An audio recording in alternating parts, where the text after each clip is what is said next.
খবর 24 সাথে আপনাকে স্বাগত। নতুন নতুন খবর জানার জন্য আমাদের চ্যানেলে চোখ রাখুন। আগামী সপ্তাহে কলকাতায় যাচ্ছেন অনুব্রত মণ্ডল। চিকিৎসা করাতে কলকাতায় যাচ্ছেন বলে খবর। আর অনুব্রতর এই কলকাতায় যাওয়ার খবর পেয়েই জোর জল্পনা শুরু হয়েছে। তাহলে কি রাজ্য রাজনীতিতে দিদির সঙ্গে সাক্ষাৎ হবে স্নেহের কেষ্টর? গরু পাচার মামলায় 2 বছরের বেশি সময় জেলে থেকেছেন বীরভূমের তৃণমূল নেতা অনুব্রত মণ্ডল। প্রথমে আসানসোল সংশোধনাগার, তারপর তিহার জেলে থাকতে হয়েছে বীরভূমের এই দাপুটে নেতাকে।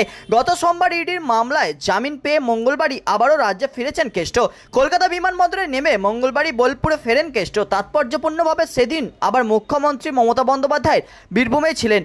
বোলপুরে প্রশাসনিক স্তরের বৈঠক করেন। জল্পনায় শোনা গিয়েছিল হয়তো এদিন অনুব্রতর সঙ্গেও দেখা করতে পারেন মমতা, যদিও সে জল্পনাই থেকে গিয়েছে। গত 2 বছরে বারবার কেষ্টর পাশে দাঁড়িয়েছেন মমতা বন্দ্যোপাধ্যায়। বারবারই বলেছেন নির্বাচনকে সামনে রেখে এই গ্রেপ্তারি উদ্দেশ্য প্রণোদিত। এও বলেছিলেন জেল থেকে ছাড়া পেলে বীরের সম্মান দিয়ে ফেরাতে হবে অনুব্রতকে। ব্যুরো রিপোর্ট, খবর 24/7।